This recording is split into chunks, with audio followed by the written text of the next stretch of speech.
The Prophecy dungeon is one of the more straightforward dungeons in Destiny 2. However, my goal with this guide is to help those of you who maybe haven't given this a try before, or to refresh those of you who may have forgotten how the dungeon works, and to show you some useful little tricks as well. Just like with the Ghosts of the Deep guide, I'm planning to make my non-gaming wife watch this video and then get her to run the dungeon without any extra information. So if you want to watch us both suffer, stay tuned for that at some point in time. I've just got to get her through the New Light campaign first. Prophecy was released back in Season of Arrivals, where a lot of current meta exotics and class setups didn't even exist yet. So it wasn't balanced around things like Bolt Charge and Prismatic, which makes it a much easier experience to approach in today's sandbox.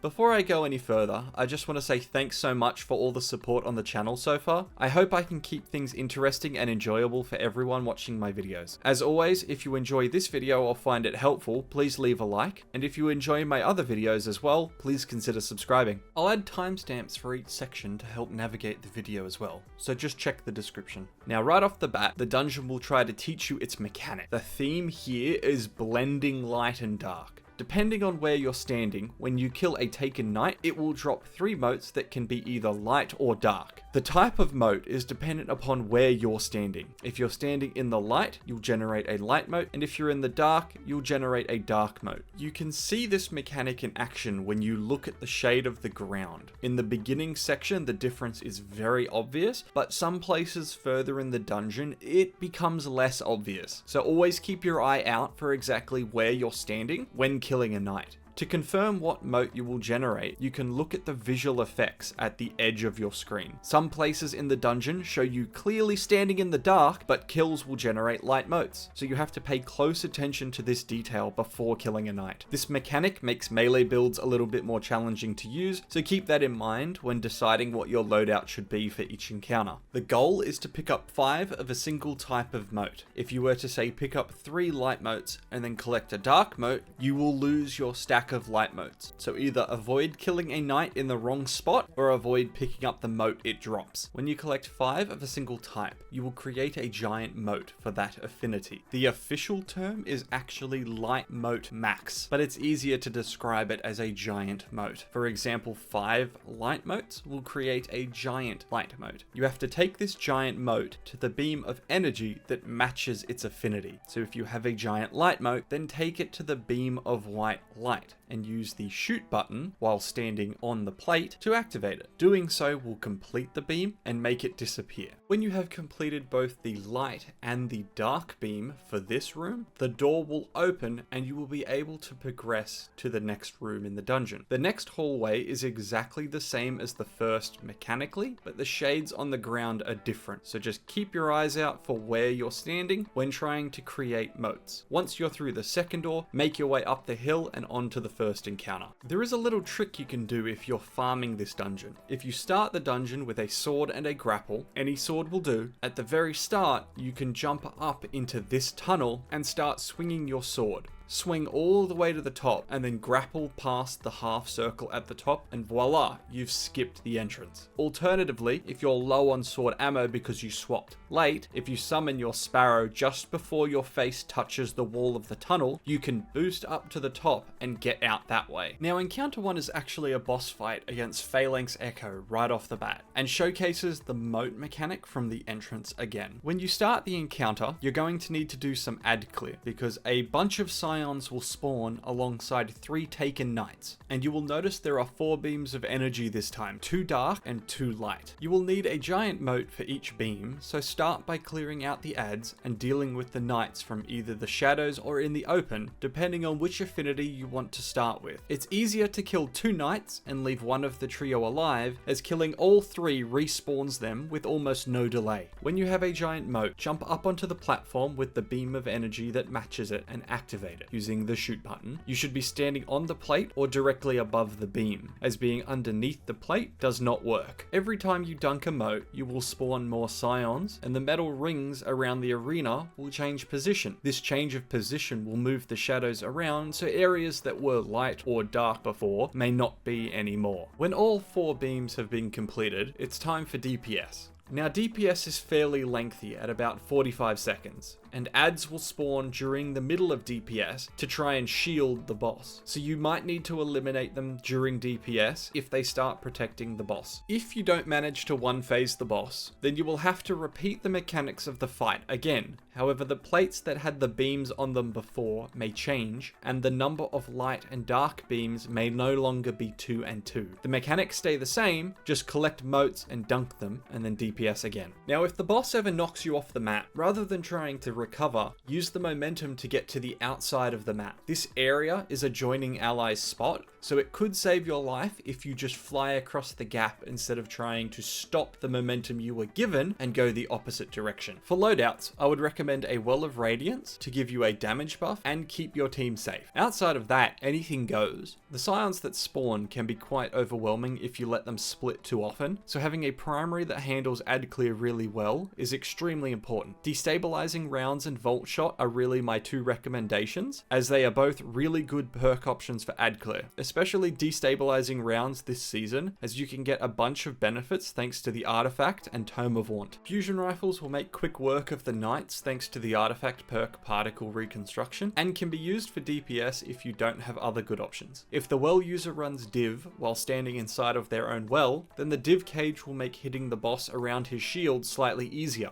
Additionally, the well user won't have to worry about the boss's shield at all, regardless of their loadout, as all their weapon damage is considered super damage, and that goes through the shield. This episode, a team of Lord of Wolves will absolutely destroy the boss. You just have to run around him to avoid hitting the giant Phalanx shield or hit a div bubble. If Lord of Wolves gets patched, then Microcosm is a viable option, or alternatively, you can use any sword with a good damage perk. Winding it back a little bit, there's a trick people use to activate 2 beams at once if they're close enough. You can jump into the air and activate your giant mote to trigger both beams of energy if you're in just the right spot. This can be a little bit tricky at first and might take a little bit of practice. It's also a little bit dangerous to do when you're solo, so have some healing options or try it with a team. When you defeat the boss, grab your loot and have the entire team stand in the purple aura. You will be teleported to the desert or the Wasteland, which is this big open space, and it does have a secret chest, so follow my path to grab an extra piece of loot. Now after you grab the chest, you need to locate an area with taken blights, as you will need to destroy 3 sets of 3 blights to unlock the door and progress to the next encounter. At each set of blights, you will have taken hobgoblins that deal a decent amount of damage if you give them a chance.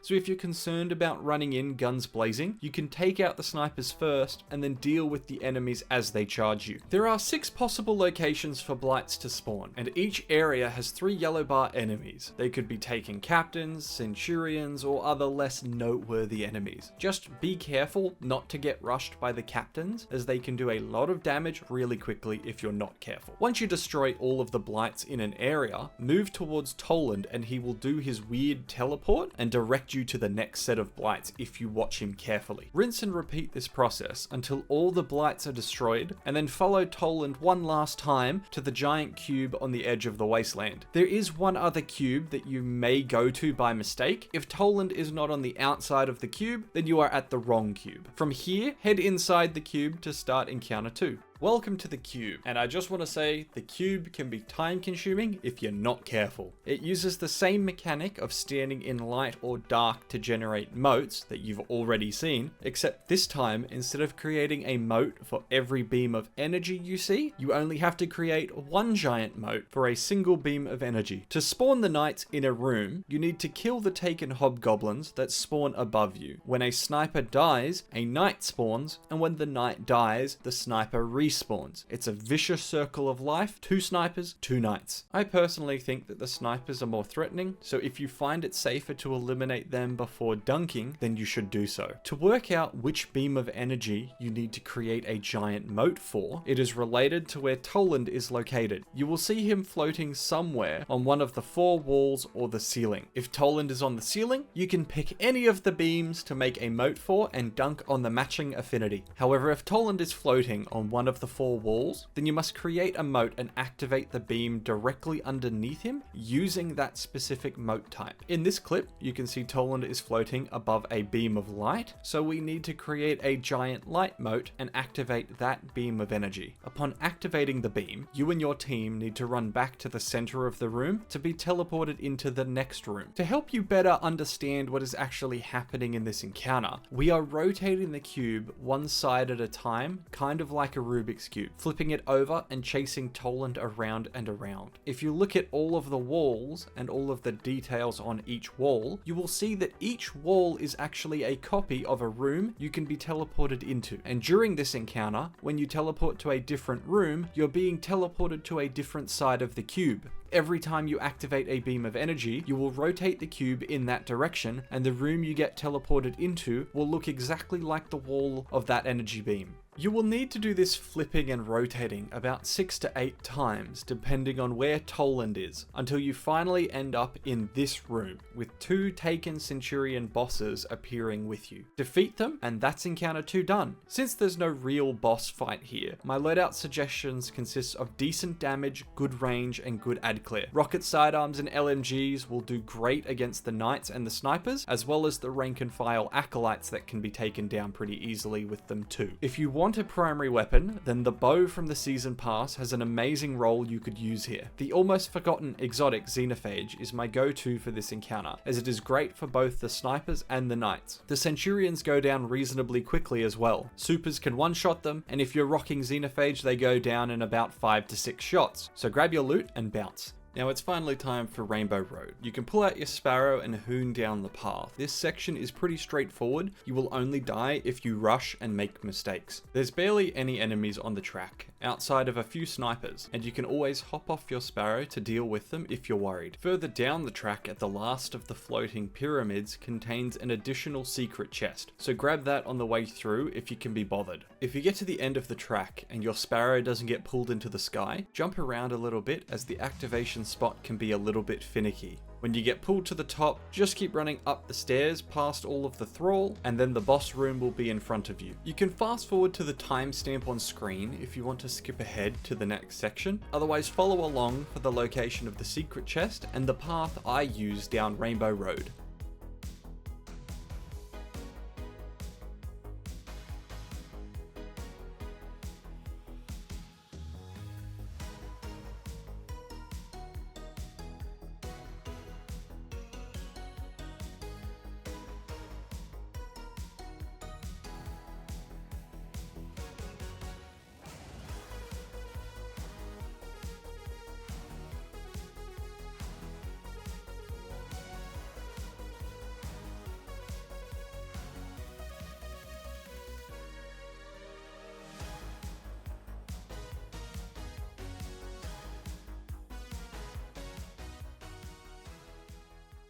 When you enter the boss room, you might get a sense of deja vu. That's because this encounter is very similar to the cube encounter, except now you're in a triangular pyramid instead of a cube. If you look up at the walls, each one is a different room you can be teleported to after DPS with the boss. Now when you start the encounter, 2 knights along with a bunch of scions will spawn. The scions can get overwhelming if you don't take care of them quickly, so I recommend handling them before dealing with the knights. Now, regardless of the room you're in, the mechanic is always the same. In each of the corners of the room, you will see 3 pillars of energy. You need a giant mote for each beam of energy, and every round, the affinity of the beams will be completely different. So you could have 3 dark beams of energy one round, or 2 light and 1 dark, or 3 light. So always double check before proceeding. To create the giant mote for each beam of energy, it's the same as every other encounter so far. Stand in the light or dark and kill a knight. When you have a giant mote, you will need to jump up to one of the beams and activate it. This will make the boss in the corner disappear permanently, and the game will spawn a mini boss ogre in its place. Try not to forget about this ogre, as it can cause a bit of damage for you and your team if you're not paying attention. These ogres are also the only consistent way to generate heavy ammo for you and your team, so take advantage of them with either Aeon finishes or Cenotaph markings if necessary. When all 3 beams of energy have been activated, the triangle of sand in the center of the room will activate. Have the whole team stand in the sand when you're ready for DPS, and you will be teleported into the boss fight. This fight is very straightforward.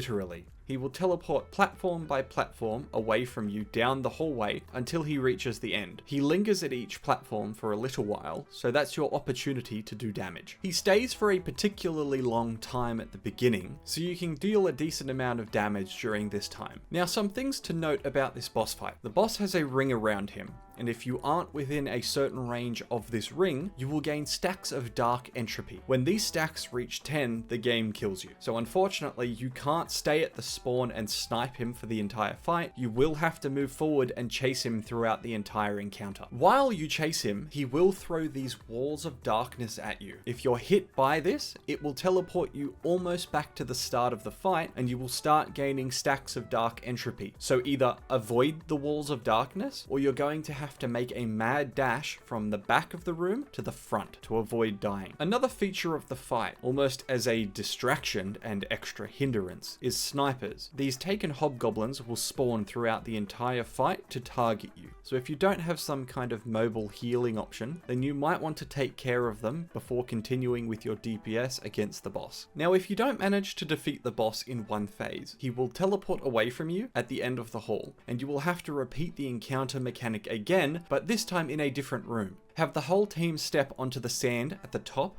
and you will be teleported to this different room. Rinse and repeat the mechanic and boss DPS until you manage to succeed in defeating the boss. Now for loadouts. You've got to deal with adds and the knights, as well as DPS at range. A solid option this season is Div and 2 microcosms, as always. The artifact is really pushing us to use these with all of the buffs we're getting. Alternatively, because there is a little bit of range to the fight, Queensbreaker can be very useful as well. Other options for damage include Sleeper Simulant, Leviathan's Breath, or any legendary linear fusion with some good damage perks. For everything other than DPS, you will want strong ad clear against weak enemies, and something hard hitting with range for the knights. I suggest a weapon with either Volt Shot or destabilizing rounds for the ad clear. The bow from the season pass is again doing some great work in this encounter. I also suggest a fusion rifle, glaive, or sniper rifle for the knights, as the extra range gives you more options when picking light or dark spots to kill them from. You should also pick something that you can use for DPS in case you get unlucky with the heavy ammo drops. And that about wraps it up. I really hope that this guide helps you snag your first clear of the dungeon, and if you managed to get this far, thanks for watching. If there's anything that has left you confused or was unclear, please let me know in the comments. Anyway, that's all from me. Have a great day.